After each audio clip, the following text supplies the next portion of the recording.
Hello, dear students. Welcome back to the series. So, in the last lecture, we studied about the Ramachandran plot.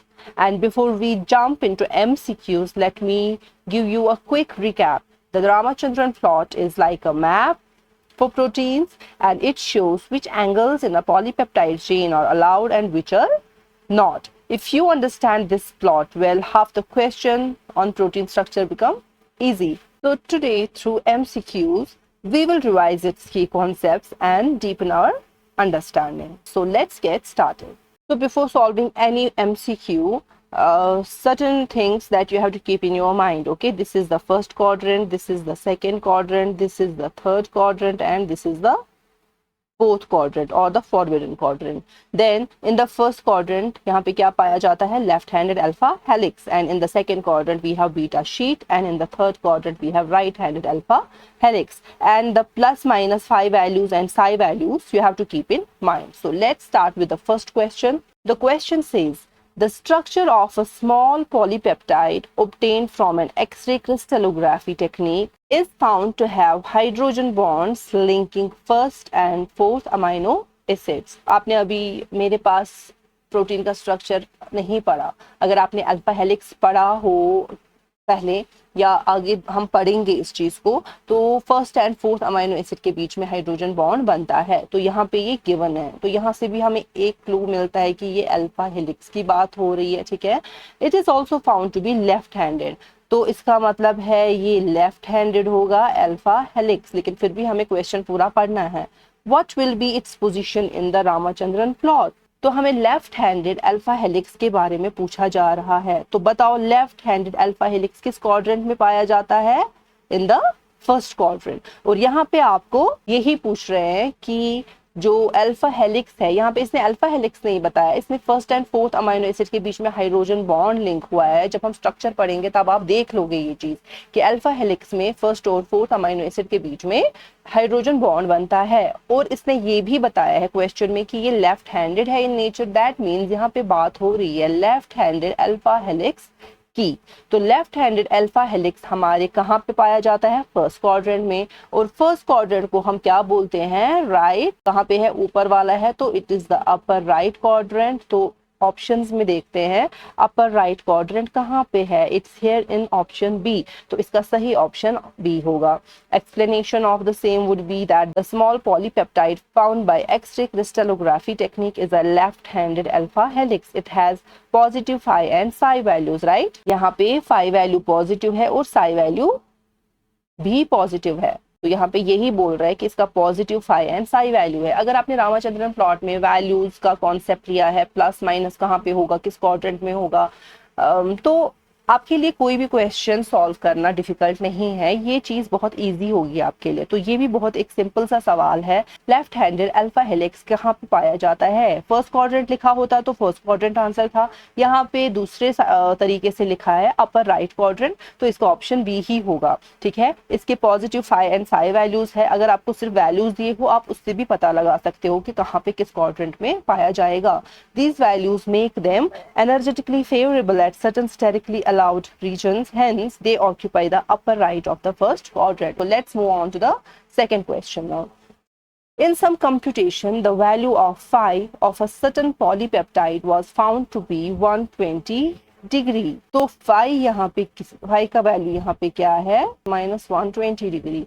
And the value of psi was 135. तो psi का value plus है, +135. And as usual the value of omega was 180 degree. तो ये omega क्या है? Phi. Ma'am phi तो आपने पढ़ाया, साई तो आपने पढ़ाया, ये ओमेगा क्या है? ओमेगा क्या है? ओमेगा हमारा पेप्टाइड बॉन्ड जो है उसके अराउंड जो एंगल है उसको हम ओमेगा बोलते हैं.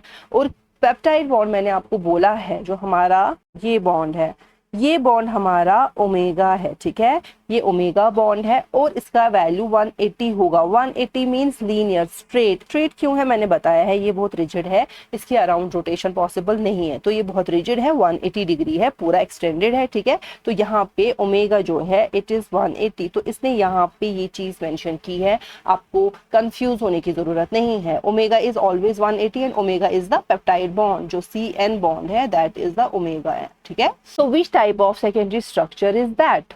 तो ये कौन सा सेकेंडरी स्ट्रक्चर होगा? तो आपके पास फाई नेगेटिव है, साई पॉजिटिव है, फाई नेगेटिव यहाँ है और साई पॉजिटिव है, साई पॉजिटिव है, तो ये इस क्वाड्रेंट में लाई करेगा, ठीक है। तो सेकेंडरी स्ट्रक्चर कौन सा होगा? इट वुड बी बीटा, तो बीटा शीट या बीटा प्लीटेड शीट, यही इसका आंसर है।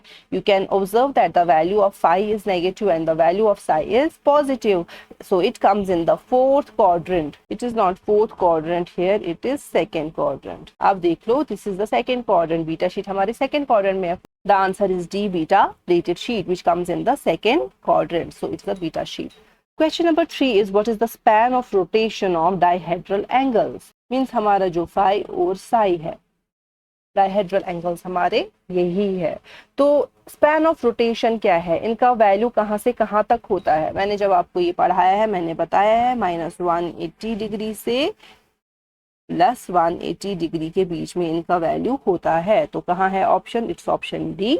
The span of rotation of dihedral angles is -180 degree to +180 degree. This means that there is the possibility of rotation of these angles from -180 to +180, but the rotation of these angles is restricted to a subset of the span due to steric hindrance. -180 से +180 तक हो सकता है, ठीक है, जैसे आपने plot में देखा है, आप जब प्लॉट करते हो तो -180 से +180, लेकिन सारे एंगल्स पे ये नहीं होते हैं एंगल्स, कुछ ही एंगल्स अलाउड है, कुछ डिस अलाउड है, जैसे आप प्लॉट पे देख सकते हो। तो -180 से +180 इसका रेंज है और उसमें भी कुछ स्पेसिफिक रोटेशंस है जो अलाउड है और कुछ डिसअलाउड है। Okay, now fourth question is right-handed alpha helix allowed region is present in which of the following quadrants of Ramachandran plot? तो right-handed alpha helix तो हमारे थर्ड क्वाड्रेंट में पाया जाता है, तो इसका ऑप्शन डी होगा। right-handed alpha helix allowed region is present in the third quadrant of the Ramachandran plot. It contains values of allowed dihedral angles such that protein would assume a right-handed alpha helix secondary structure. Then fifth question is which of the following amino acids is an exception to the Ramachandran plot? तो याद करो, exception में मैंने 2 amino acids बताए थे या special amino acids थे ये, एक था ग्लाइसिन, एक था प्रोलीन। ग्लाइसिन जो है इसके लिए सबसे ज्यादा अलाउड रीजन्स है। क्यों? मैंने बोला है क्योंकि इसकी जो आर चेन है, क्योंकि स्टीरिक हिंड्रेंसेस आर चेन की वजह से होती है, तो इसमें आर चेन की जगह पे H है, हाइड्रोजन है, बहुत ही स्मॉल साइज है इसका, तो इसके रोटेशंस बहुत ज्यादा, सबसे ज्यादा पॉसिबल है। तो जब सबसे ज्यादा रोटेशंस पॉसिबल है, सबसे कम स्टीरिक हिंड्रेंस है, दैट मीन्स ये रामाचंद्रन प्लॉट पे सबसे मैक्सिमम पोजीशंस ऑक्यूपाई करता है। अगर आप इंटरनेट खोलो, आप एक काम करो, आप ग्लाइसिन का जो है रामाचंद्रन प्लॉट पे देखो कि इसका दिखाया होगा कि कौन कौन से अलाउड एंगल्स है। तो आप देखोगे ग्लाइसिन वो है जो हमारे फर्स्ट क्वाड्रेंट में भी है, सेकंड क्वाड्रेंट में भी है, थर्ड क्वाड्रेंट में भी है एंड इवन फोर्थ क्वाड्रेंट में भी है। आप यहाँ पे भी इसका प्लॉट देख सकते हो। आप फर्स्ट, सेकंड, थर्ड, फोर्थ चारों में ग्लाइसिन को देखोगे। मोस्ट अलाउड रीजन्स हमारे ग्लाइसिन के लिए है।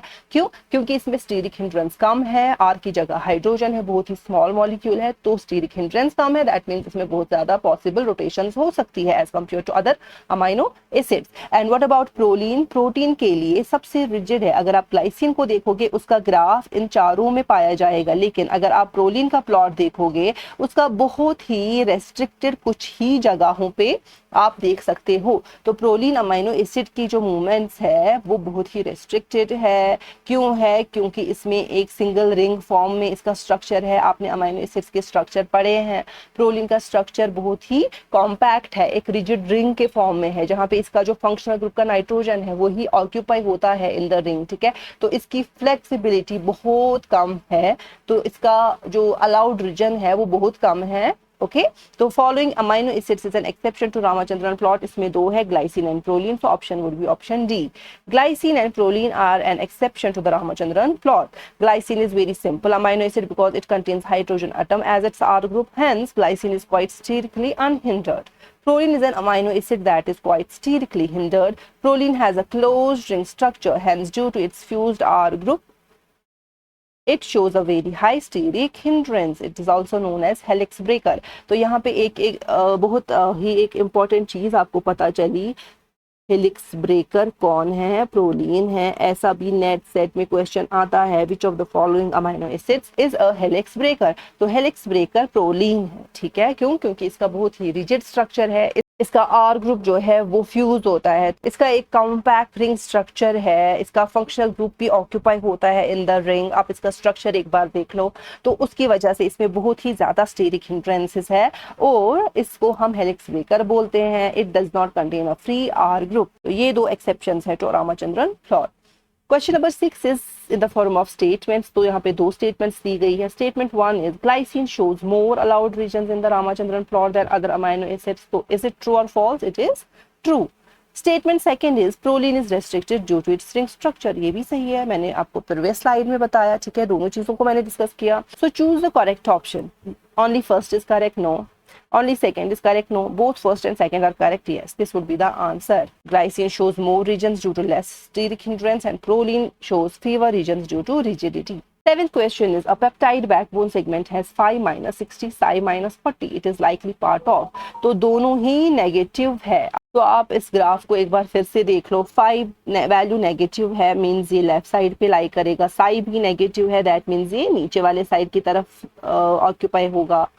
तो इसका मतलब है ये इस क्वाड्रेंट में, थर्ड क्वाड्रेंट में होगा और इसकी शेप क्या होगी? Right handed alpha helix. तो right handed alpha helix, option C is the correct option. The combination of phi negative psi negative falls in the bottom left region, ठीक है, which is characteristic of right-handed alpha helix. A residue in a polypeptide has phi minus 135, psi plus 135. This residue is most likely part of. Plot को फिर से देखते हैं।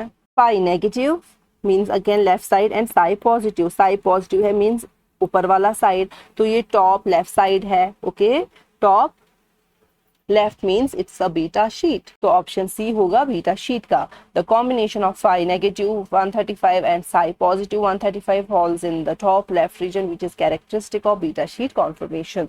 तो जब भी आपको वैल्यूज दिए हों, आपको बस साइन को देखना है। साइन आपने याद रखा है, पॉजिटिव नेगेटिव कहाँ पे है उसके और किस क्वाड्रेंट में क्या लाई करता है, आप उसका सेकेंडरी स्ट्रक्चर बता सकते हो, ठीक है। In the collagen triple helix, collagen triple helix क्या है? कोलेजन सबको पता है, उसका स्ट्रक्चर क्या है? इट्स अ ट्रिपल हेलिक्स, जहाँ पे तीन चेन जो है हेलिक्स फॉर्म में है।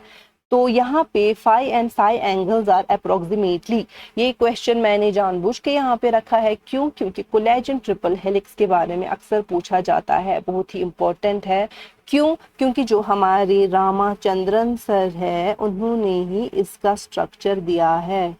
जो हमारे रामाचंद्रन प्लॉट जिन्होंने दिया है, रामाचंद्रन सर है, उन्होंने ही कोलेजन का स्ट्रक्चर भी दिया है, ट्रिपल हेलिक्स स्ट्रक्चर। तो आपको इसके फाई और साई वैल्यूज हमेशा याद होने चाहिए। तो इसके फाई और साई वैल्यूज क्या है? Option B, which is phi minus 51, psi plus 153। तो ये आपको आज के बाद याद रहना चाहिए, कोलेजन ट्रिपल हेलिक्स का फाई और साई वैल्यू क्या है। तो इसका अगर फाई नेगेटिव है, साई पॉजिटिव है, तो अगेन ये कहाँ पे होगा? ये टॉप लेफ्ट क्वाड्रेंट पे होगा। अगर पाई नेगेटिव है, ठीक है, ये आपका रामाचंद्रन प्लॉट है, पाई नेगेटिव है मींस ये वाला साइड, और साई क्या है? पॉजिटिव है। साई पॉजिटिव है मींस ये वाला, तो ये टॉप लेफ्ट क्वाड्रेंट में पाया जाएगा, सेकंड क्वाड्रेंट में पाया जाएगा। और इसके वैल्यूज -51 प्लस 153 है। तो phi is -51 fixed by proline rigidity. ये आप याद रखोगे। फाई -51 क्यों है?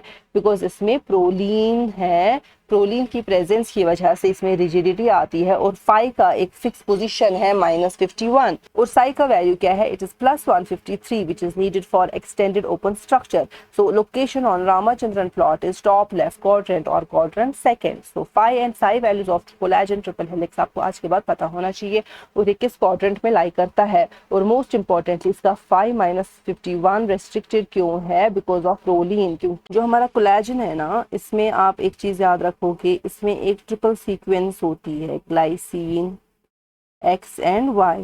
ग्लाइसिन तो ग्लाइसिन है, एक्स क्या है? एक्स यूजुअली प्रोलीन होता है। क्या होता है? प्रोलीन। वाई जो है ये या तो हाइड्रोक्सी लाइसिन होगा या तो हाइड्रोक्सी प्रोलीन होगा। मैंने आपको ये बताया है जब हमने नॉन स्टैंडर्ड अमाइनो एसिड्स पढ़े थे, तब मैंने बताया था आपको हाइड्रोक्सी लाइसिन, हाइड्रोक्सी प्रोलीन। तो हमारे कोलेजन में 3 अमाइनो एसिड्स का रिपीटिंग सीक्वेंस होता है glycine X Y, X is proline, और ये प्रोलीन जो है इसका एक रिजिड स्ट्रक्चर है। रिजिड स्ट्रक्चर क्यों है? क्योंकि ये एक अमाइनो एसिड है, यहाँ पे जो फंक्शनल ग्रुप का नाइट्रोजन है वो ही रिंग के साथ फ्यूज्ड है। तो जब नाइट्रोजन फंक्शनल ग्रुप का नाइट्रोजन ही रिंग में फ्यूज्ड है तो उसके अराउंड रोटेशन कोई पॉसिबल है कि नहीं? नहीं। इस वजह से हमारा प्रोलीन जो है ये एक रिजिड स्ट्रक्चर बनाता है और मूवमेंट्स अलाउड नहीं है। दैट्स द रीजन प्रोलीन का एक लिमिटेड अलाउड रीजन है ऑन रामाचंद्रन प्लॉट। अब हमारे कोलेजन में भी प्रोलीन यूनिट्स है तो इसकी वजह से यहाँ पे भी एक रिजिडिटी मेंटेन होती है। और हमारे कोलेजन में 3 अल्फा हेलिक्स है और ये तीनों फिर क्या करते हैं इस रिजिडिटी की वजह से, और ऑल्सो यहाँ पे 5 का प्लस 153 वैल्यू है, वो उसकी वजह से क्या होता है एक्सटेंडेड ओपन स्ट्रक्चर आ जाता है इस अल्फा हेलिक्स का। ठीक है, और होता क्या है ये 3 अल्फा हेलिक्स जो है ये आपस में फिर ट्विस्ट हो जाते हैं into a right hand triple helix. So this is something about collagen triple helix. And here I have provided you a table जहां पे आप सभी इंपॉर्टेंट कॉन्फर्मेशंस के 5 और 6 वैल्यूज याद रखोगे। और इम्पॉर्टेंटली आपको किसका याद रखना है? राइट हैंडेड अल्फा हेलिक्स का, लेफ्ट हैंडेड अल्फा हेलिक्स का, एंटी पैरेलल बीटा शीट का, पैरेलल बीटा शीट का, और कोलेजन ट्रिपल हेलिक्स का। ठीक है, पॉलीप्रोलीन, बीटा टर्न आप ये भी याद रख सकते हो, लेकिन इन 5 का वैल्यू आपको जरूरी याद रखना है। राइट हैंडेड अल्फा हेलिक्स का 5 वैल्यू इज -57, लेफ्ट हैंडेड का it's +60, anti parallel beta sheet का it's -139 and parallel beta sheet का -119 एंड कोलेजन ट्रिपल हेलिक्स का -51। और साई वैल्यूज भी आप याद रखोगे अकॉर्डिंगली। ठीक है, these are the psi values. और ये रामाचंद्रन प्लॉट में किस क्वाड्रेंट में पाए जाते हैं? राइट हैंडेड बॉटम लेफ्ट में, it is top right here. तो left handed alpha helix top right में है, राइट हैंडेड अल्फा हेलिक्स हमारे बॉटम लेफ्ट में है, it's correct. Then anti parallel beta sheet का टॉप लेफ्ट होगा, अगेन पैरेलल बीटा शीट का टॉप लेफ्ट। ठीक है, स्लाइटली शिफ्टेड होगा उससे। और कोलेजन ट्रिपल हेलिक्स का भी टॉप लेफ्ट। तो हमारे टॉप लेफ्ट में ही ये पाए जाते हैं। राइट हैंड हमारा बॉटम लेफ्ट में और लेफ्ट हैंड हमारा टॉप राइट में पाया जाता है। So this is something that you have to remember. I hope इन क्वेश्चन से आपके कॉन्सेप्ट जो है थोड़े क्लियर हुए होंगे और रिवाइज भी हुआ होगा। तो आप और क्वेश्चंस को प्रैक्टिस कीजिए, आपके सारे कॉन्सेप्ट ही क्लियर हो जाएंगे। That was all for today, so thank you and have a good day.